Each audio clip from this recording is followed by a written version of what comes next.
Lord, please bless my plans for my family.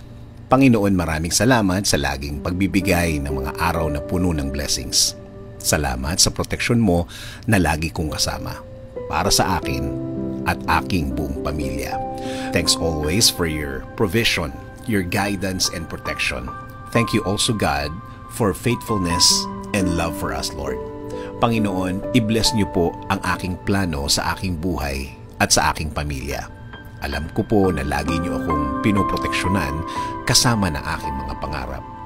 Panginoon, hindi po ako isang perpektong tao at alam ko po na hindi rin perpekto ang aking plano. Pero kayo na po ang bahalang mag-ayos ng mga mangyayari. Dahil naniniwala pa rin ako, Lord, na ikaw ang mas nakakaalam ng bukas. Alam ko po, Lord, na marami po akong dadaanan para matupad ang aking plano sa aking buhay. Pero alam ko po na bibigyan niyo po ako at ang aking plano sa buhay ng tamang direksyon. Hindi rin po ako nag-aalala na baka hindi po matupad ang mga ito dahil alam ko, Panginoon, na lagi po kayong andyan para ibigay ang mga oportunidad na kailangan ko para mapalapit ako sa aking plano sa aking buhay at para sa aking pamilya. Alam ko po na ipapadala niyo rin sa way ko ang tamang tao para po makatulong sa aking plano, Panginoon. At ang mga taong ito ay gagabayan din ako sa aking mga gagawin.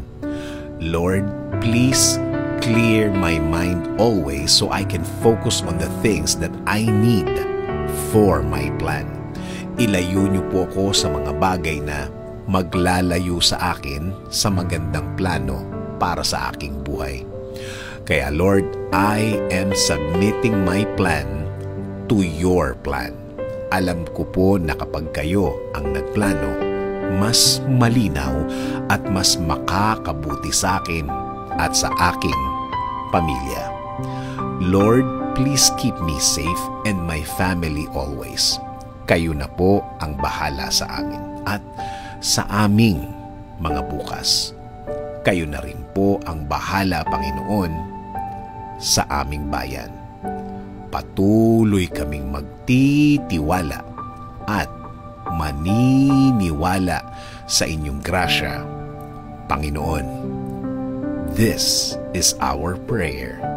In Jesus' name, Amen. Sabi nga sa Proverbs 16:3, commit to the Lord whatever you do, and He will establish your plans.